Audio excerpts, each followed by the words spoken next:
Sradha1 Shushusho Sradha1 Susrusho Sradha1 Vasudeva Katharuchi Vasudeva Katharuchi Vasudeva Katharuchi Syam Mahatseva Yavipra Syam Mahatseva Yavipra Syam Mahatseva Yavipra Syam Mahatseva Yavipra Punyatirtha Nishevanat, Punyatirtha Nishevanat, Punyatirtha Nishevanat, Punyatirtha Nishevanat. Susrusho, one who is engaged in hearing. Sradha1 with care and attention. Vasudeva, in respect to Vasudeva. Katha, the message. Ruchi, affinity. Affinity means like ruchi, that's taste, attraction. Syat is made possible.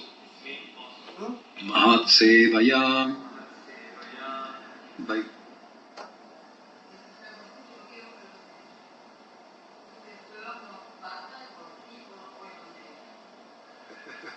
anything, whatever.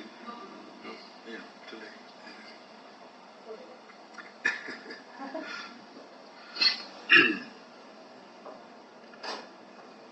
Syat, by the way, is the origin of Hindi Shayat.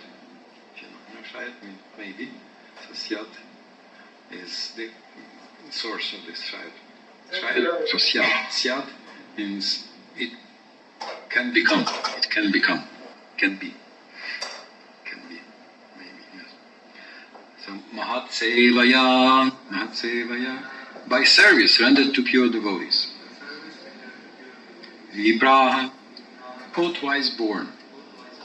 Punyatirtha, those who are cleansed of all vice.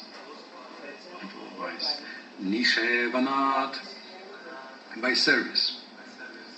Translation and purport by His Divine Grace, Srila Prabhupada.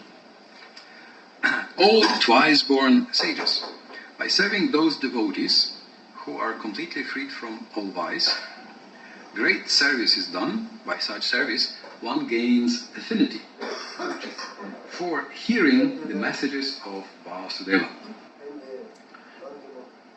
One secret is immediately revealed: how to get taste.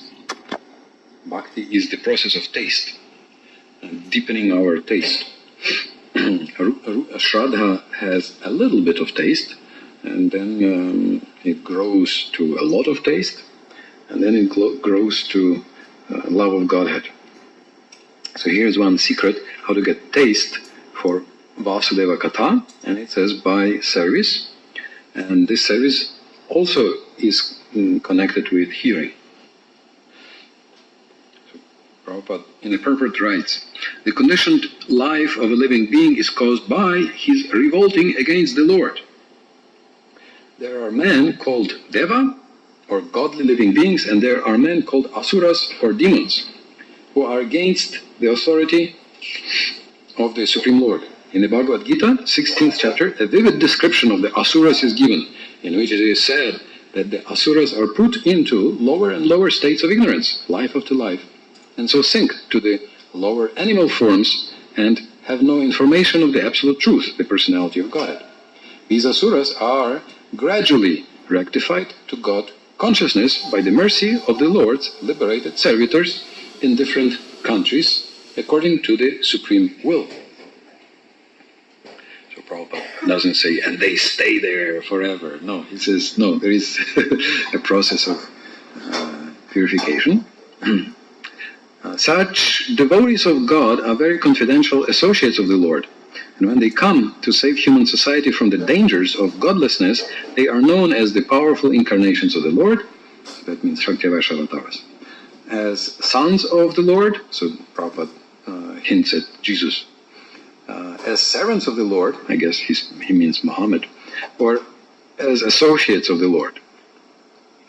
But none of them falsely claim to be God themselves. This is a blasphemy declared by the Asuras and the demoniac followers of such asuras, also accept pretenders as God or his incarnation. In the revealed scriptures, there is definite information of the incarnation of God. No one should be accepted as God or an incarnation of God unless he is confirmed by the revealed scriptures. The servants of God are to be respected as God by the devotees who actually want to go back to Godhead. Such servants of God, so this is like, first he smashes and then he says something that devotees also are respected as God. But respected as God, but not equal. They are not equated with God. Respected as God, just like we respect God's temple or some God's representative. Such servants of God are called Mahatmas or Tirthas, and they preach according to particular time and place. The servants of God urge people to become devotees of the Lord.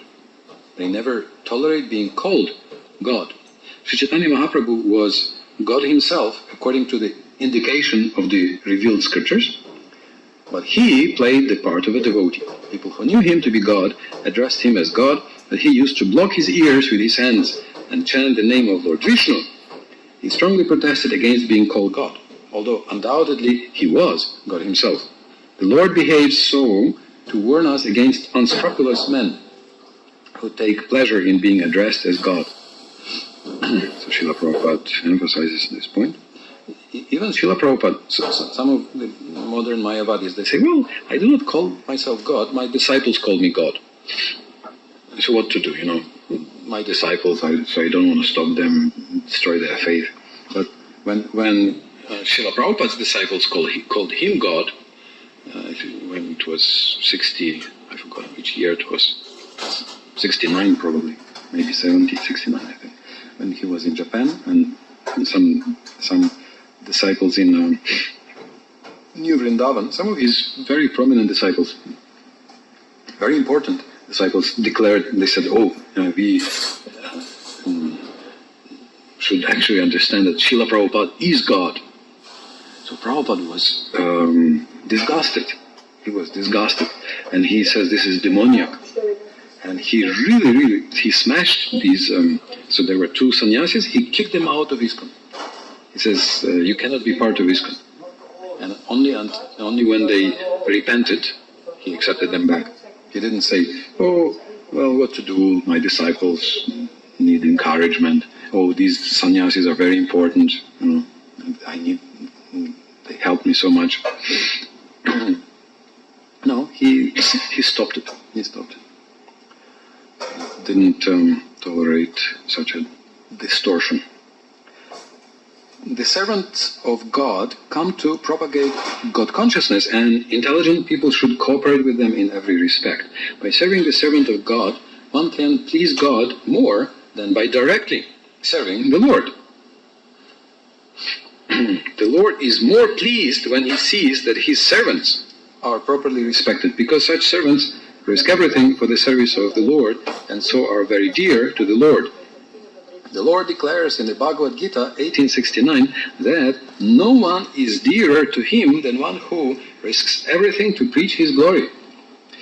By serving the servants of the Lord, one gradually gets the quality of such servants, and thus one becomes qualified to hear the glories of God. The eagerness to hear about God is the first qualification of a devotee eligible for entering the kingdom of God. End of purport.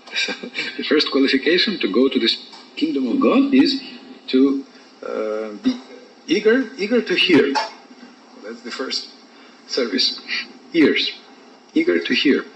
And the next is the famous Shrinotam Swakata Krishna. But this is also famous. So, big secret of advancement. So we can return only to the spiritual world only if we have prema. Or at least bhava. That's already, the heart is melting, and begins to melt in transcendental love of God. And that means the heart is touched by one ray of Vishuddha Sattva, transcendental Hladini potency, and Hladini Shakti and Samit Shakti, pleasure, potency of Krishna, and potency of knowledge. So, by mercy of the associates of Krishna, one ray of the sun of Prema touches our heart, and it begins to melt. So that's the end of the effort of sadhana. But before this, we do sadhana to attract this one ray of mercy. So usually Rupa Goswami says Shradha. So that you see Shradha is in this verse and Shradha is in the next.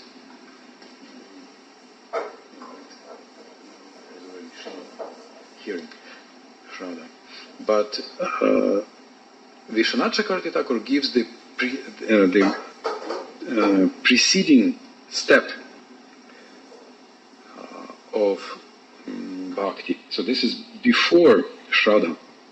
Vishwanath Chakravarti Thakur gives two more steps before Shradha comes. So he says this is Tirtha Seva, and then the next one is Satam Kripa. Satam Kripa means mercy of devotees. So you get mercy of devotees. Some devotee thinks, Krishna, Govinda, let him become a devotee. May she become a devotee. Right? So this wish is there. And by your wish, that person becomes a devotee. Because Krishna does not decide who becomes a devotee. He is impartial. So he leaves it to his devotee, Madhyam Bhakta, who is preaching, to offer this mercy, and also up to the choice of Jiva herself, do we accept or not. So the mercy is offered, like devotees go on the street, distribute books. So this is a chance, they are offering a chance. They go out and chant Hare Krishna. They offer prasadam, and different kinds of connection. And then the living entities, they can agree, okay, yes, I want to accept, I'm interested. Or they can refuse. They say, no, I have no interest in transcendence. Still, if they have many instances of this mercy coming their way, it creates bhakti unmukhi sukriti. It creates special piety, sukriti, which makes them eligible or open for bhakti. It gives them a chance in the future to get bhakti. It's like a cloud of mercy. So there is more water collected, more water, and then at one point it starts raining. So it creates a rain, creates shower of mercy. So therefore, in his Madhurya Kadambini, Vishwanath Chakravarti Thakur, where he describes very clearly the 9 steps of bhakti, 9 levels of bhakti, he calls each of the 9 chapters a shower of nectar. Shower of nectar. So the first shower of nectar, second shower of nectar, so 9 showers of nectar, rainfall of nectar, nectar of immortality and nectar of mercy. So he gives interesting explanations here, also Jiva Goswami, on this verse. Because Punya Tirtha Nishavanat, direct, you can see translation, is serving devotees who are tirthas. So usually we call tirtha a place. And this is also a possible translation given by Jiva, explanation given by Jiva Goswami. When you keep coming to a holy place, like Vrindavan or Mayapur, or if you keep coming to, for example, a temple, then it's called Tirtha Nisheva. So Nisheva means service, but one meaning in Sanskrit also is repeated visiting. So Nisheva means you come again and again. You come again and again. So also that happens, if people don't come to the temple, in this age, Gauranga devotees bring Gauranga to the temple, to the street. They bring the Harinam to the street. That's like walking temple, a walking holy place. Books and all other kinds of preaching. That's like bringing Gauranga's temple to the street, or the holy place, to offer people this opportunity to cross to the other side. Tirtha is an interesting word. So you can see that it has two parts. Tha means like the place, and Tir, we have also the word Tarati, to be saved, to be rescued, or to cross. Cross. So this is a place where we cross the river, separating material world and spiritual world. So just like in a river, so one very mundane, ordinary meaning of the word Tirtha is a crossing point of the river, or a ford. There's a word in English, ford. Ford is a shallow place where it's you can cross the river by foot. Somebody has to tell you, okay, here is a crossing. From above, you may not see where is it shallow enough or not. But somebody says, no, here you just enter and you can cross. So that's called Tirtha. Tirtha, place where you cross the river. Temples are like this, holy places are like this, Harinam is like this, Krishna Katha is like this. It creates the crossing point. It looks like part of the material world, but here you can just enter and cross to the other side, to the spiritual side. So that's Tirtha.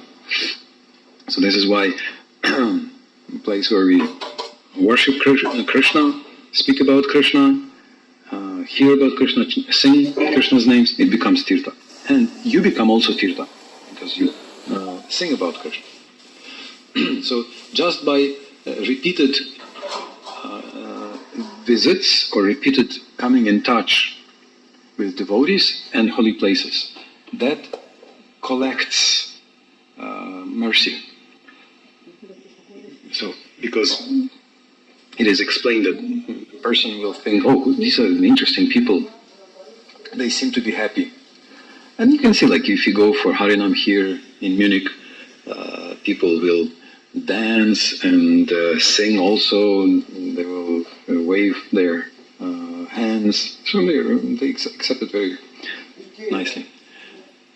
So if they do this enough times, maybe some memory will remain. They will be more open next time when they get a book, or maybe when they see a book in their home, or see devotees next time.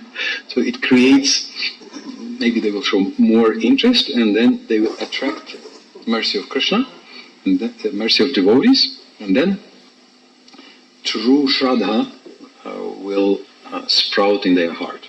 So Shraddha is the first transcendental part, already connecting. It's the first step of sadhana, connecting a person to Krishna. So it's based on desire. So, Hare Krishna. So based on transcendental interest. Shachinandan Swami gives always a nice explanation that maybe for the evening we can get the board for writing. It's in the garage? It's here? Oh yeah, so maybe we can, and we have a marker.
placing, and Shra is house.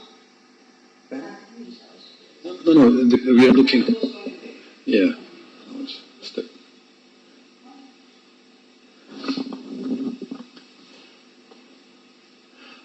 And Shra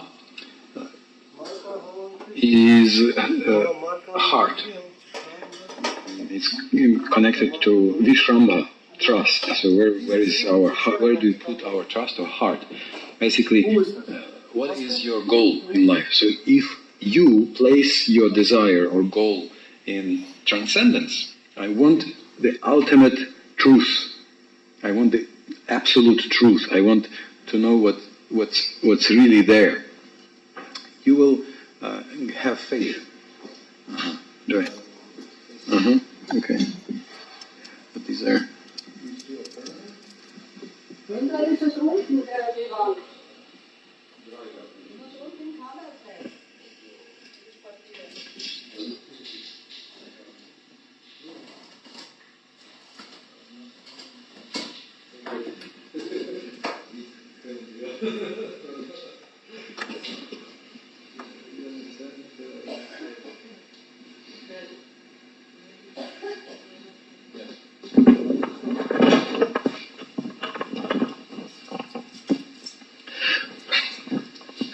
So, because oftentimes we think that faith is just some mystical,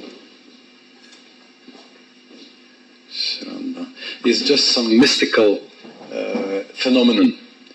It just falls from the sky, and then you either have it or don't have it.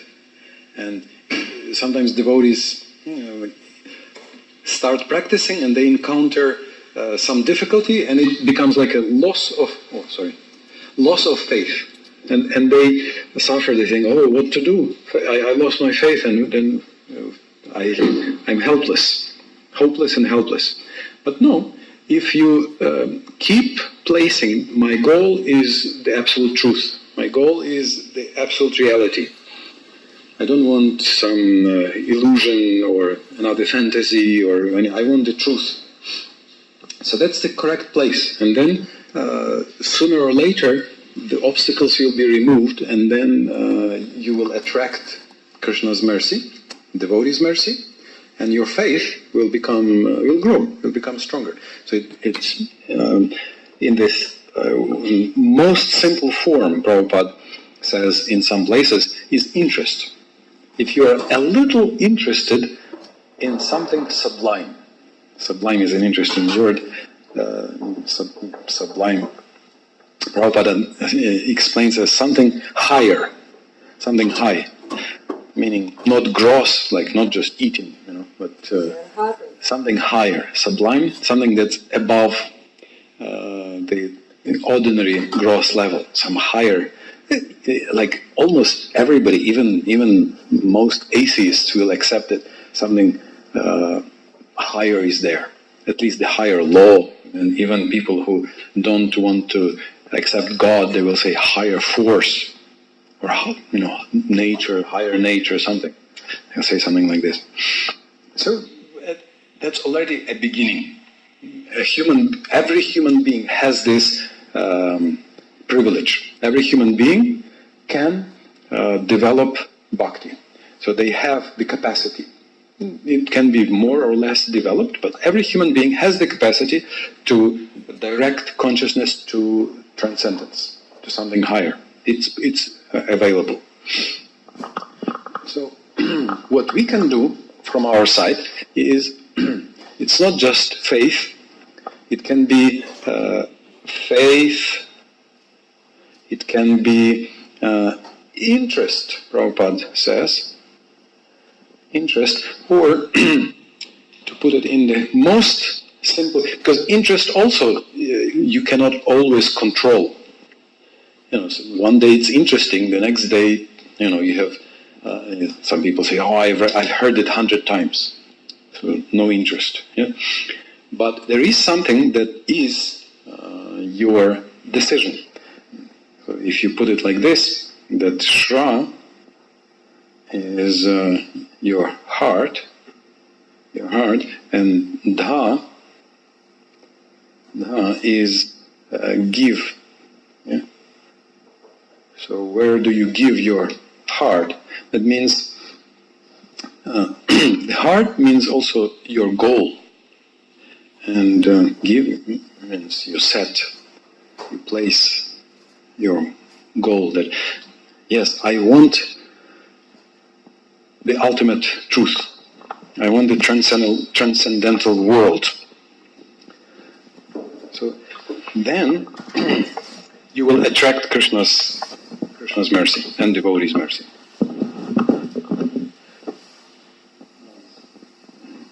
That for those philosophers who were trying to find the truth before Krishna consciousness became available in the West, Prabhupada said, well, their sincerity was their Krishna consciousness. Sincerity. So that's another way to explain Shraddha, sincerity. Sincerity means like true desire. Yeah, true desire. And this is again, it's your decision. What do I want? Do I want some illusion to decrease my pain, or do I want the reality so that I can become actually healthy,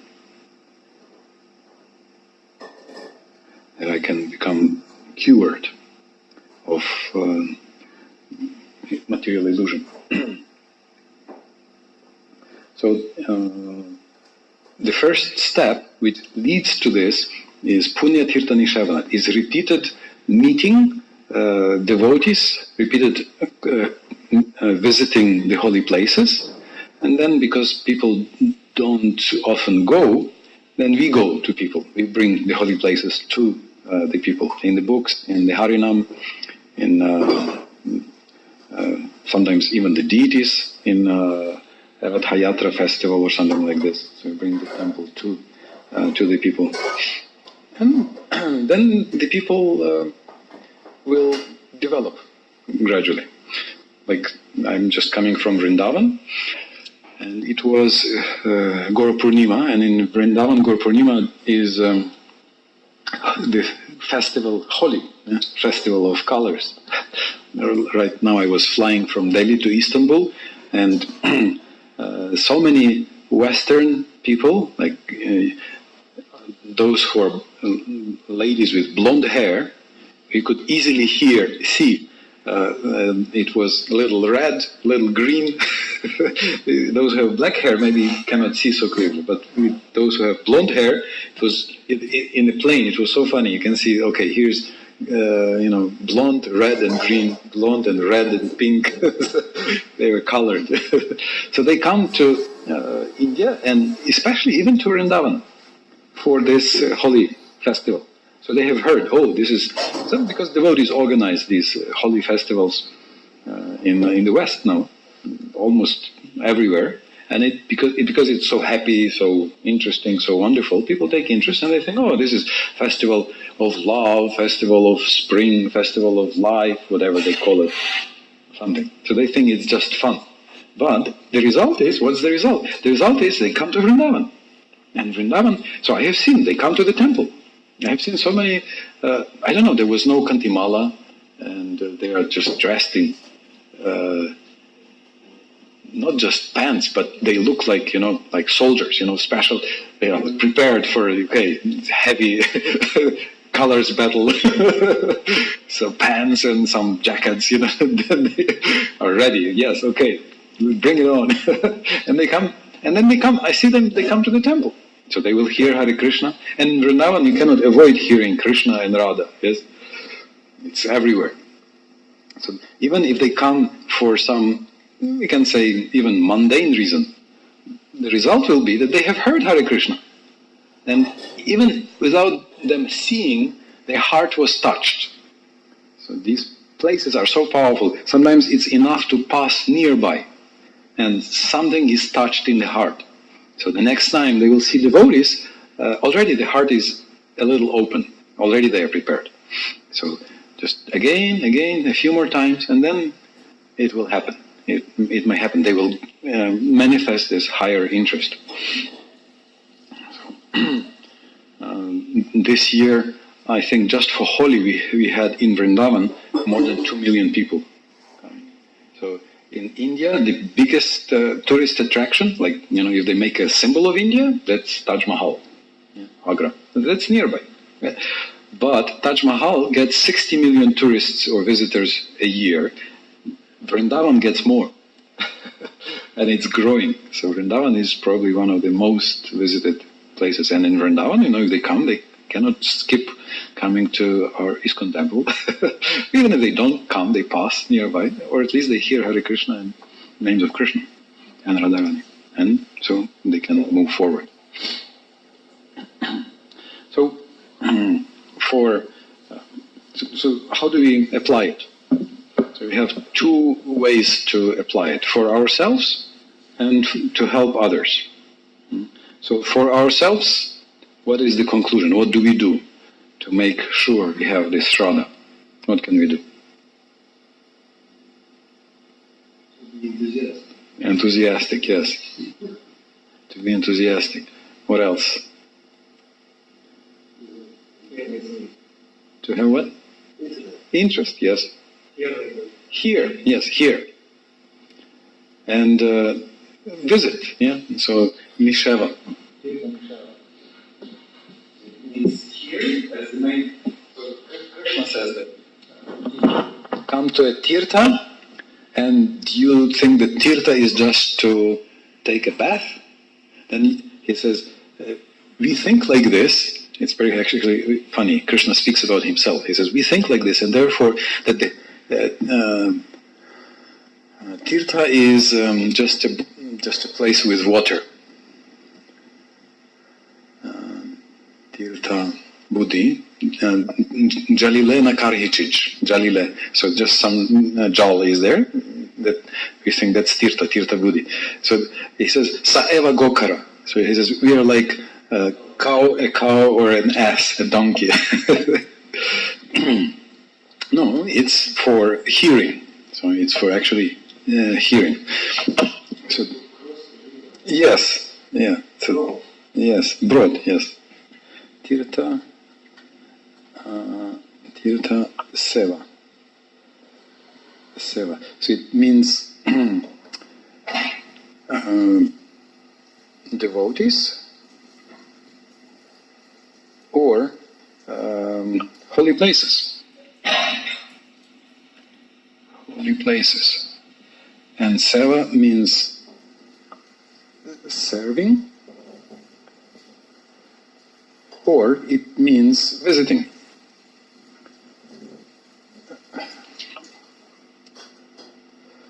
In a simpler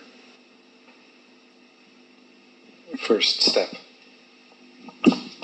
Mercifully explained by Jiva Goswami in Bhakti Sandarbha.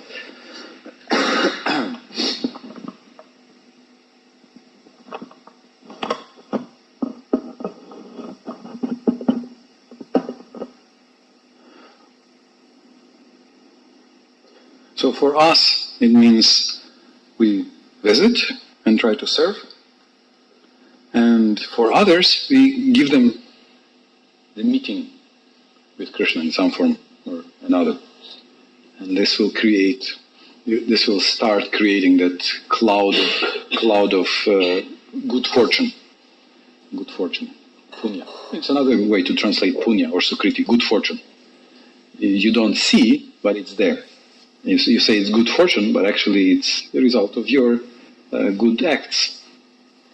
So that's good fortune. And then it creates higher and higher probability that there will be actual attraction to Krishna. Any questions here?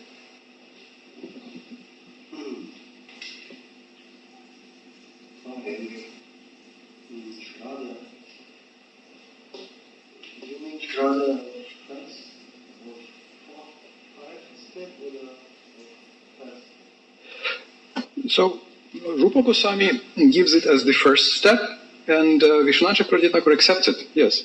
In Madhurya Kadambini, where he explains these 9 steps, first chapter is Shraddha.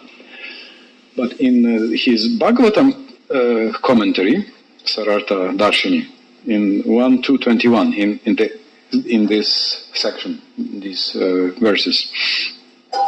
He gives 14 steps, and he repeats it several times. 14 steps, 14. So he gives 2 extra introductory steps before Shraddha. Tirtha Seva, visiting holy places, or associating with serving devotees. And then as a result, mercy, Satam Kripa, mercy of devotees. So because somebody meets devotees and serves devotees, so then the devotees pray to Krishna, oh, Krishna, please give him mercy, give him bhakti. And this may happen. So, it's 2 parts. Person does something good and then he decides to accept on his part, and plus there is mercy from your side. And you should not think, oh, it's only for huge devotees who are, at least he should have a danda. That's minimum, right? Or he should float above earth. As he walks, he's floating like Prabhupada. Some people saw him like above the ground, or as some disciple of Srila Prabhupada, Narayani Madhuri was telling, I don't remember the name. She says, she put her hand when Prabhupada was walking, and Prabhupada stepped on the hand, and just it felt like a touch of a flower petal. Just like no weight at all, just like not as you feel as a person steps on you, but like a flower touch, a flower petal touch. So it was like he almost didn't touch the ground. So you may say, only such people can give mercy. No, you, by praying to Krishna, you can ask Krishna to give mercy. I don't know if you have this experience. I have this experience from the very first years in Krishna consciousness. Like I remember I was in a temple, Begulaya, and I saw some, and there was a kirtan, and I saw some obviously newcomer, and there was a kirtan, and he was standing like this, he was not singing, he was just like looking around, young boy. And but it was an ecstatic kirtan, and I felt inspired. And then I thought, "Oh, Gauranitai, please give him mercy that he feels inspired." Jai Shri Gauranitai ki jai. And I prayed. Then I just continued singing. And then after a few seconds, I look at this person, and he's dancing and singing in ecstasy. Saying, "Oh, thank you! Seems to have worked." And the next day I see him, he brings 2 friends. He brought some 2 friends, and he's explaining, this Hare Krishna, you dance and you sing, and you can feel this is amazing. So we can pray. You can ask Gauranitai. They want to give, but they give when Krishna says, Krishna Chakravarti Thakur explains in Madhura Kadamini, that Krishna doesn't want to show impartiality.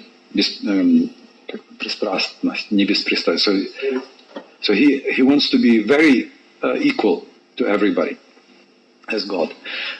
So therefore he says, I give mercy by desire of my devotees. When Ambarish when Ambarish was insulted by Durvasa, and then Chakra chased Ambarish throughout the universe, so he came to Lord Brahma. Lord Brahma says, sorry, I'm not God, I'm not independent. I cannot give you shelter. And then he ran to Shiva. Shiva says, I'm not independent. I'm actually dependent on Vishnu. So then you have to go to Vishnu. So he goes to Vishnu, and Vishnu says, oh, you came to me, you think I'm independent. No, just like a husband is controlled or conquered by a loving wife, I am conquered by my devotee. And I am sadhanam hridayam tvaham, sadavo hridayam mahyam, sadhanam hridayam tvaham. Ma danyak namanagapi. I'm in the heart of my devotees, and devotees are in my heart, and there is no separation. And he says, you want mercy from me, but it's not here. You came to the wrong address. My mercy is given to devotees.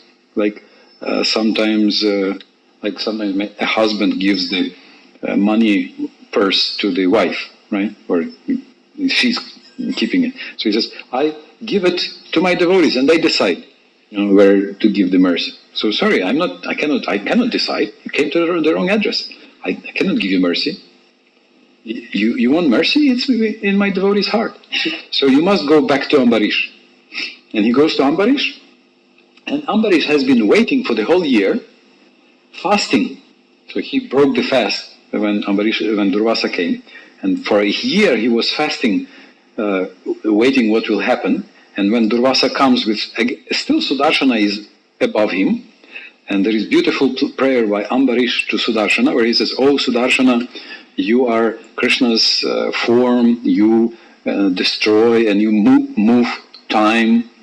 And then he glorifies Sudarshana, and then he says, "Oh Sudarshana, if I have done anything good, if there is any punya I have, all this punya give to Durvasa, and say, don't kill Durvasa. May it be given to Durvasa." So when we read it, we think, my God, this is... First of all, if, I can give money, but punya, I don't know, I need my punya myself. Yeah.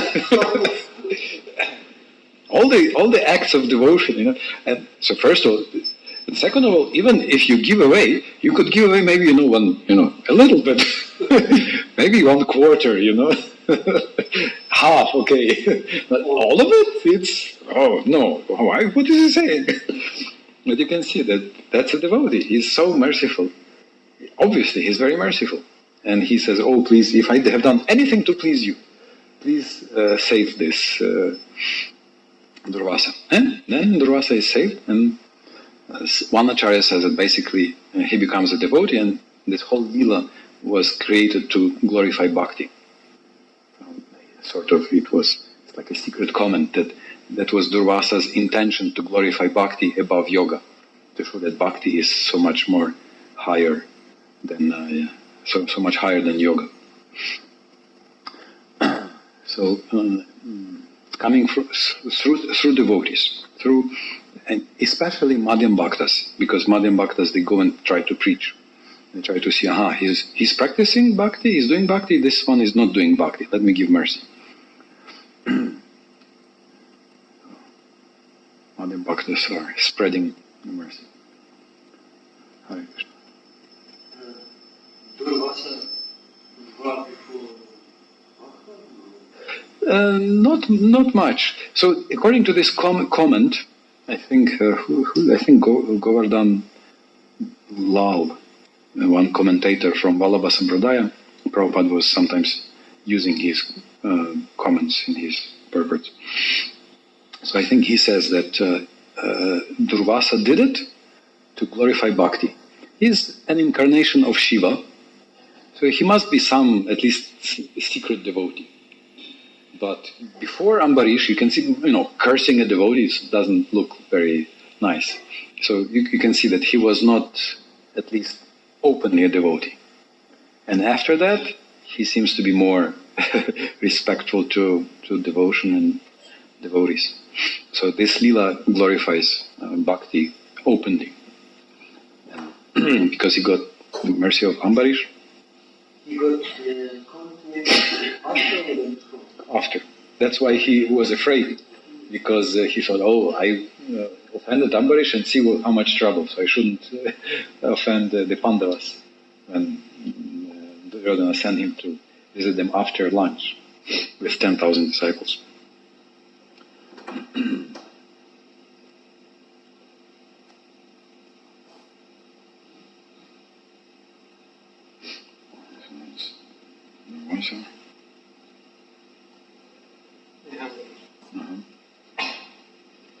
He told 2 stages before development of faith. Yeah, Tirtha Seva and Satam Kripa. So, when you get these two, so how does it transform to be already there?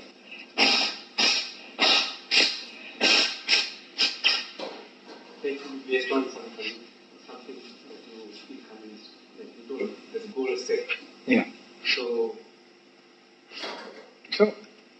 probably by getting this special bhakti punya, you have some special mercy of Krishna. Basically, what is bhakti shraddha is your serious interest in transcendence, absolute reality. Goloka Vrindavan, at least Vaikuntha, Krishna bhakti, at least some form of bhakti. So, how do you get this interest? You can, maybe it was the result of your many lives of search, or if it is the result of this mercy, Krishna can just sort of give you a glimpse. He can open a little bit the spiritual world. You can get one glimpse. Wow, this is something amazing. Like you hear the Harinam and you feel, wow, this is so interesting. And you then you honestly yourself become interested. What is this? What is that activity? Is there something higher indeed? Is this the manifestation of this higher reality? So then you show interest. So Krishna can do this, sort of open a little bit. It's not like the external miracle, but it is the internal miracle, which is more valuable. External miracles don't make devotees, because they still, so many miracles happen. Miracles happen all the time. The whole life is a miracle. But it's when the person takes interest in that higher reality, that's when actually something changes. So Krishna do something like this. Oh, okay, let me give them. Okay, so devotees want, and he's here, he's interested. Okay, so let me open a little bit the curtain, just some glimpse. And you see, oh! Some effulgence, some ray, something touches, and then you, okay, let me learn more. Let me try to find everything. And then you read, Kevala Ananda Kanda, eat, sing and be happy, okay. Then you come, there is work, okay. A heavy book, bag. But you already have some interest. Okay, let me do the tapasya, continue to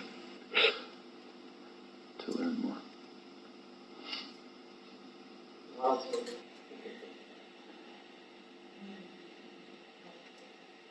Huh? Okay. What else happens is people lose faith after some time. Yes. So, of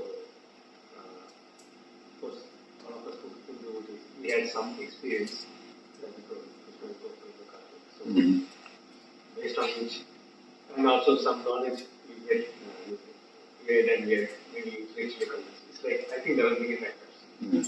But some people lose faith, so how does it happen? Yeah. So, if it happens, how do they convince that okay, I did not practice something wrong, because actually something happened. So how come? Yeah. So this is the next part, discussion for the next days. So we see that what we really want is nishta. Nishta is also often translated as faith. But nishta is a steady faith, fixed faith, unshakable. So what it means that before nishta, our faith will be flickering up and down. So one day, wow, kijai, next day, leave me alone. So it's anishtita bhakti, anishtita bhajana kriya. So what makes our faith unsteady? This is anarthas. And there are four categories of anarthas. And there can be even bhaktyutta anarthas which come in the process of bhakti. Like when I was not doing bhakti, I was suffering. I started doing bhakti and life is good. Everything is good. So I think, why do I need, everything is good, I don't need Krishna. That's what it's called weakness of heart, hridaya durbali. Or there can be aparad, offense. That is very dangerous. Or some other kind of the other two categories are not so dangerous. Ignorance and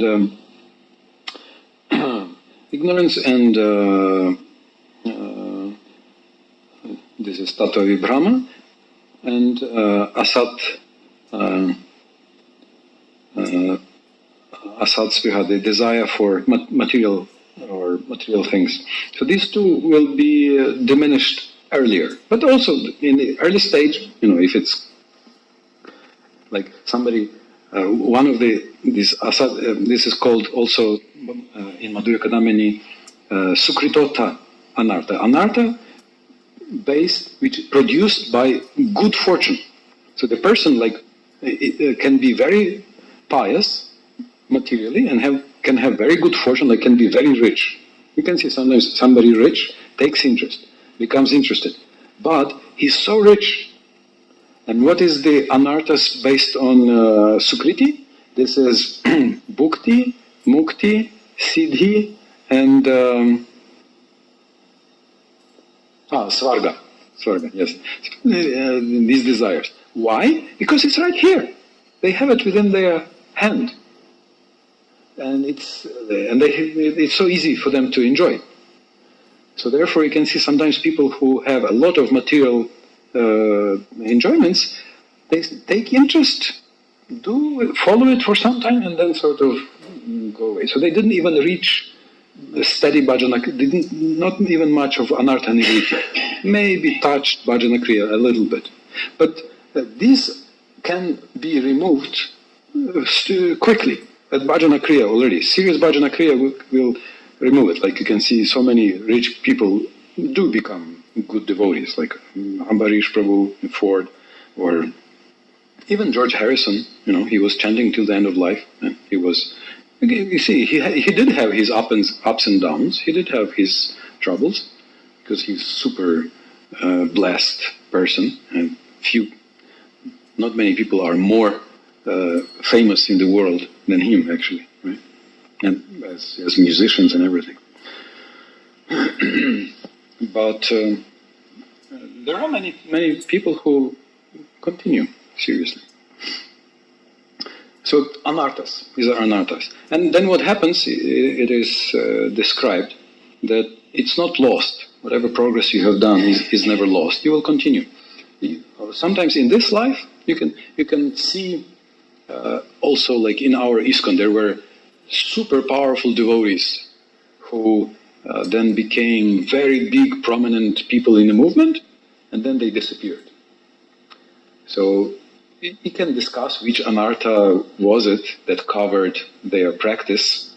But then what's interesting, I remember like 25 years ago, Niranjan Swami told me that.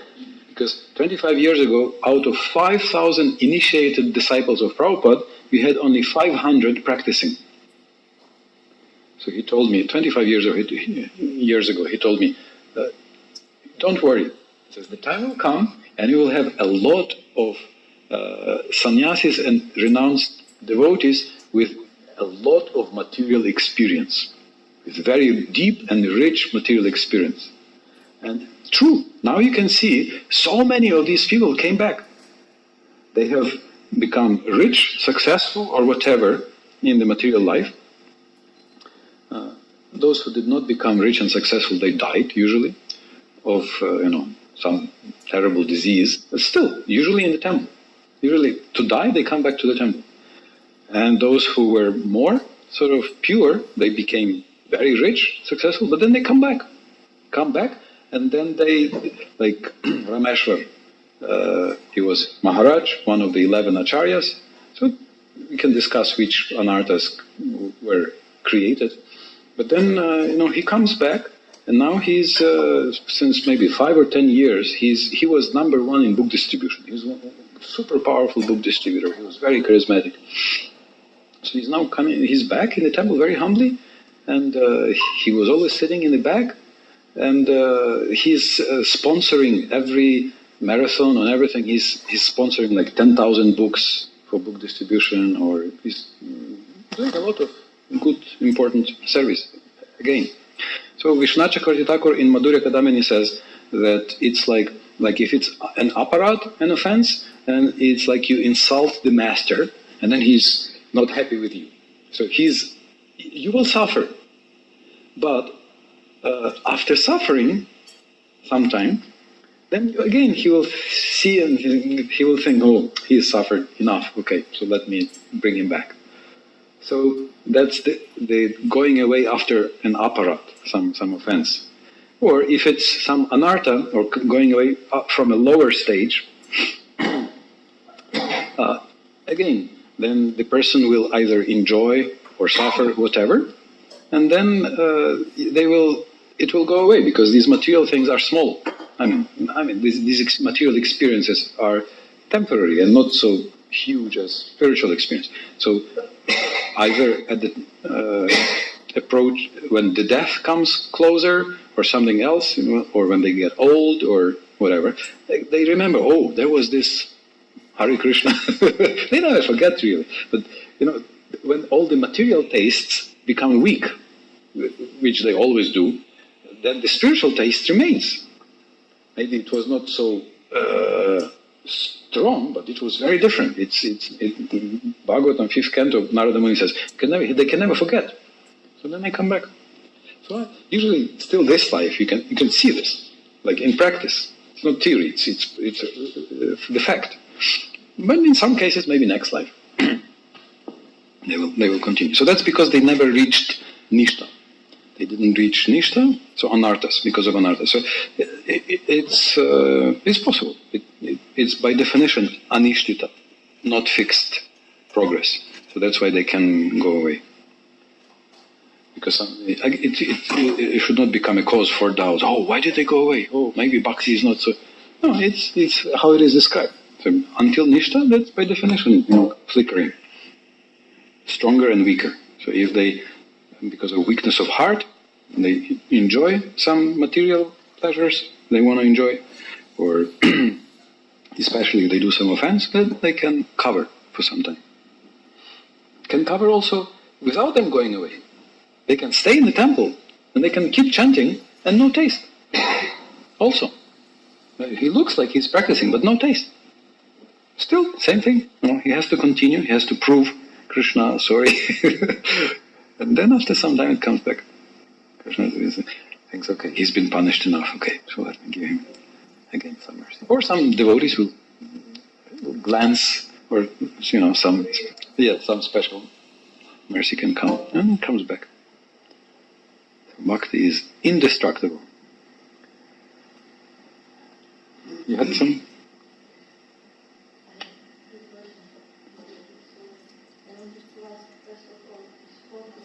Steps. I will try to discuss him. You can see he gives 2 before Shraddha, and he gives 2 after Prema. Prema is also, he gives 2 more after Prema.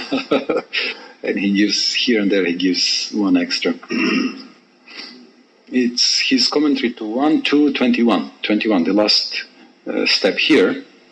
So that's where he lists all 14.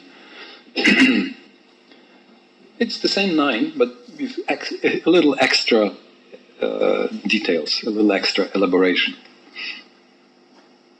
He does base his book, Madhura Kadambini, on the 9 steps from Rupa Goswami. So that's standard.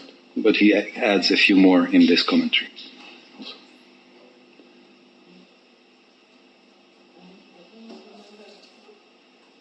Also. Yes.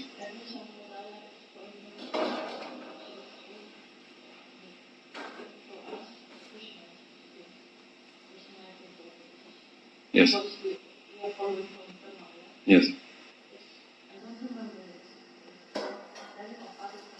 Rudra also, Krishna. She was Rudra Sampradaya. These are Vallabhacharya followers. They also worship Gopal and Krishna.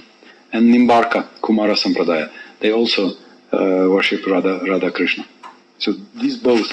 Actually, Gopi worship is taken from these two.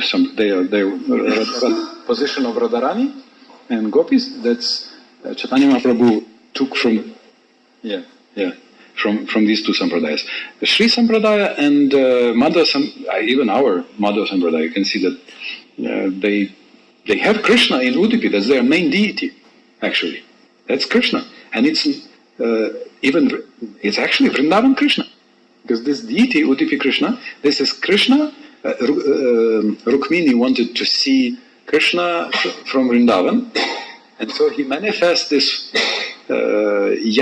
small child Krishna form, Krishna holding the churning rod. This is for churning the milk, this rod for churning the milk.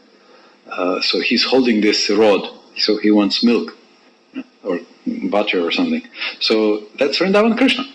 But funnily enough, there are some Madhva followers. There are some Madhva followers. You can even have some acharyas. One of the acharya, I think Pejavar Maharaj, he's been chanting Hare Krishna 16 rounds, and he's very friendly. And some others are very, very friendly. But some can be somewhat awkward by Krishna, because they, especially by Vrindavan Krishna, it looks a little strange. Krishna dancing with some wives of other people, that's too much. This is very weird pastime. So they sort of avoid Vrindavan Krishna. Some of them. Not all, but some.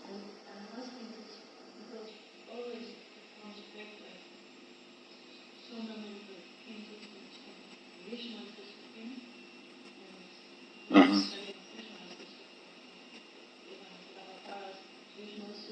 Yeah. Yeah, well, many of them are not even followers of these sampradayas. Many of them are not actually initiated or even following these sampradayas. First of all. Second of all, it's changing. It is, in the last 50 years, it has changed a lot, the atmosphere. Now it's more and more clear. Krishna is number one, and quite clear. Yes, Krishna probably is the Supreme Personality of Godhead in general. Yes, increasing. And I can see it in Vrindavan with my, like physically. I moved to Vrindavan in 99, and I saw how many people was coming in 99. You cannot compare. Like every year, it's more. Now you have millions just coming for one day. Like Holi, 2 or 3 million people came. Could not. Our temple, it took half an hour to go from the entrance to the inside, because so many people are there. Mostly Indians, but also Westerners. You can see some are there. Some devotees and some even, I don't know, they came. But no Katimala, so I don't know who they are. Isn't it not like, what is the difference between Krishna and Yeah, and this is the other point. But like, we do not, if somebody says Krishna is Vishnu avatar, we do not argue with them. If they worship Vishnu, okay, as long as, are you doing something for Vishnu? So, okay, you're saying Krishna is Vishnu's avatar, but are you worshipping Vishnu? Do you do some Vishnu bhakti? Yes, I'm chanting Om Namo Narayanaya for 1 hour every day. I go to Badrinath every year. I don't know what they can do. I go to Shrirangam, do puja or something. Okay, then, yeah, if you are initiated, you are chanting, you are doing some practice, okay, we don't argue. Yes, we can, I was just listening today, Chaitanya Charitamrita, Krishnadas Kaviraj Goswami says that some people were saying Krishna is Vamana, some were saying Krishna is Vishnu, some were saying Krishna is the Supreme, and so many different opinions. So he says they are all correct. It's true. Because when Krishna comes, everybody is in him. So whatever is the level of the person's realization, that's the level they understand. And he says, same with Chaitanya Mahaprabhu. So whatever is one's level, so if they do Vishnu Bhakti, if they are convinced, if they have faith and they are practicing, okay, they are already in a good position. We can try to encourage them to do pure Bhakti. Don't ask anything from Krishna, do pure Bhakti, Vishnu. Don't ask anything from Vishnu, do pure. And this is actually also one part that Chaitanya Mahaprabhu took from Sri Sampradaya. Pure Bhakti theory or doctrine is taken from Sri Sampradaya. So okay, you can worship Vishnu in the mood of pure devotion. Okay, we don't argue. It's only if they use it to argue, then if they don't do anything, then yes, they are a good object for heavy preaching or whatever kind of preaching you want to give to somehow encourage them to do something. Prabhupada said that if they worship Vishnu, if they actually are doing it, okay, don't touch them. They're already in a good position. Don't argue. You don't have to argue with... they're Vaishnavas. They're already Vaishnavas. You don't have to argue with them. We can try to discuss Shuddha Bhakti so they are inspired to do it in a good mood. But they're already in a good... If you read Brihad Bhagavatamrita, when Gop Kumar comes to Vaikuntha, it's so funny. Some people have definitely a wrong idea about Krishna. Like for us, it would even sound offensive what some of these people speak about Krishna. And they are in Vaikuntha, means they are liberated. So when I read it, I was surprised. Wow, Krishna is so tolerant. He's so liberal. These people are speaking not nicely about him, but he thinks, anyway, they are Vaishnavas and they serve Vaishnavas and they are nice. Okay, let them go to Vaikuntha, no problem. Okay, they have some mistake about but anyway, Krishna, Kunti Devi says, Tatra Paramahamsanam Muninam Amalatmanam. Krishna, you are understandable, even for Paramahamsas, very difficult to understand you. And so if somebody is not so great scholar and sage, no problem. If they are honest and nice, serve Vaishnavas, Krishna allows them to go to Vishnu Loka. No problem. So Krishna is so kind. He's so liberal. I think it's a good message, good news for us, right? If he's so kind, maybe he will overlook some of my mistakes also. So and he will let me advance.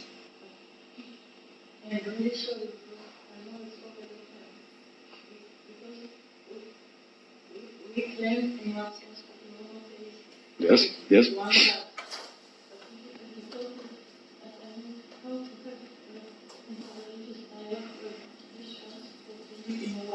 Yeah. So you give them.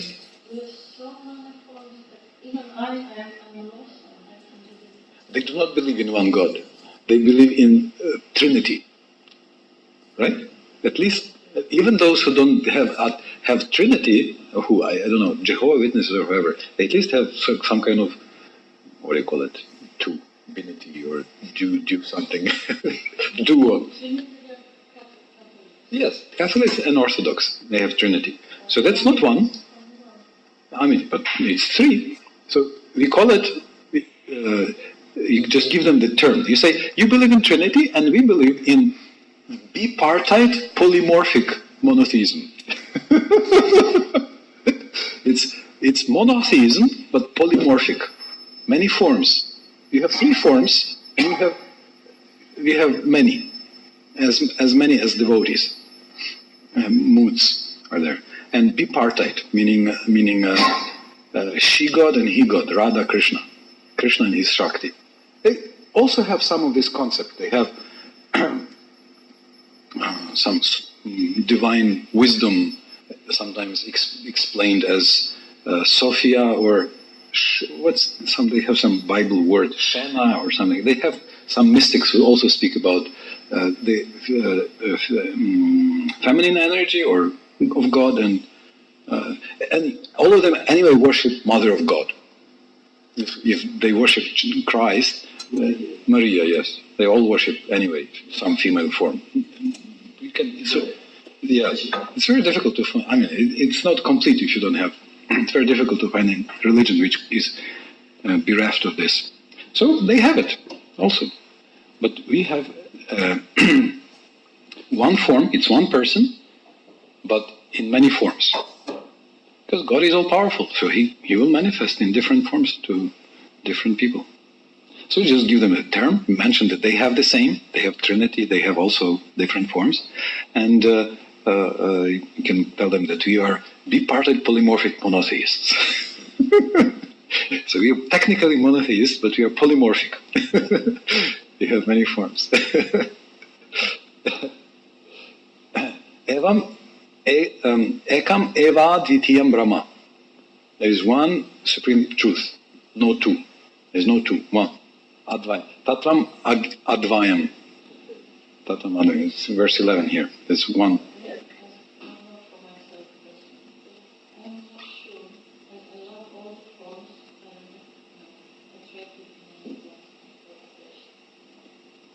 Is it the duty of spiritual master to tell the disciple, you should concentrate yourself on this and this form, or I should wait some time, comes revelation? It's are you coming back after a few days here? No, we are not Ah. It's later. Oh, okay. So, because we will discuss this. So, in short, there is like Bhaktisiddhantaji says, after you have been chanting for 20 years, he says you should try to understand what is your connection with Krishna. What is your personal relationship with Krishna? Of course, they were chanting 64 rounds, so maybe it may take a little longer for us. And technically, it's at the level of asakti, somewhere at the level of asakti, after nishta. Prabhupada says, at least after nishta, means after anartha nivriti. So it's not based on fantasy or anarthas, on false ego. So it's based on reality, on true reality. And technically, what happens? We see that at asakti we get lila yukta nama. We get a revelation of lila. Lila starts opened, manifests. You see, you realize the truth, transcendental truth of lila. And the next step is you're attracted to one lila. You sort of can see different lilas, but one lila will be more attractive than others. So that's your place, and that's your form. Which lila attracts you more? That's your personal, eternal relationship. There can be sometimes many swarups that a person will have, but we worship Gauranga and we worship Radha Krishna, and then there one form will attract us most. In Gauranga Lila, it's more or less straightforward. Everybody is a das, everybody is a servant, dasya ras, and now we are all in Gauranga Lila right now. Still Gauranga Lila, you can see history is changing in front of our eyes. You see, it's happening. So many things are happening in the world by influence of Gauranga Lila and Srila Prabhupada. So we are already part of it, you can say even now, still in the actual Gauranga Lila. And in Krishna Lila, so whichever actual pastime is most attractive to us, sort of captures our attention. So that will be usually your actual sort of. So it's at a certain level of advancement and from your taste. Then maybe Guru will confirm it. When you start practicing, when you are more and more attracted, you can get it confirmed by the Guru. But it's your taste. It's not given by the Guru, like some people think that. I mean, there is this process, but it's not for this age. It's not practical. I can see it in Vrindavan. It really is not something that works. It's not even meant to work. It's just a meditation for perfect yogis. If somebody is a perfect yogi already, like some of them are, they are a very elevated yogi. He was already able to sit in the forest for months and meditate. So, okay, he can do this. Because they meditate and then maybe they get some revelation from this. Otherwise, it's not recommended. Prabhupada completely denies this as a... Yeah, he declares it bogus. Hare Krishna. Hare Krishna, Hare Krishna, Krishna Krishna, Hare Hare, Hare Ram, Ram Ram, Hare Hare.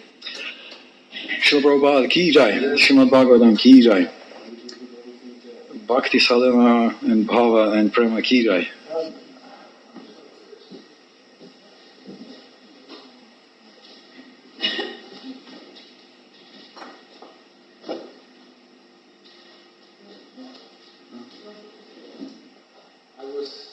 The sun was bright and merry, but always calm.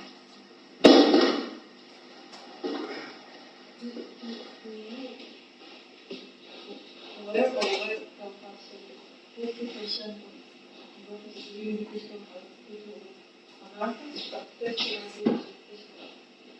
That was not exactly like this. I was reading an article on that and he was quoting, but not directly, but he said Prabhupada said that What he said was that it's 50%.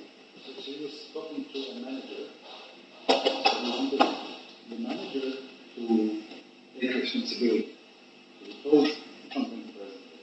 So he told him that 50% is his fault and 50% is your fault. So that was what he said. In other words, okay, half of it is his, what he did wrong. After that, it's what he can do differently to help him overcome his mistakes. That's how he it's not real. That number, 50% or not 50%. It's just he was speaking the tenth present.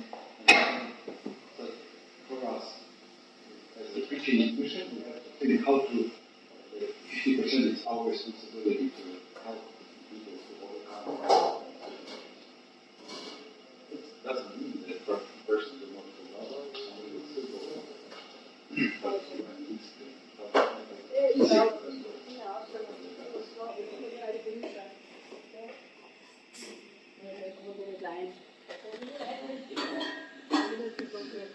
Hast du ausgemacht? education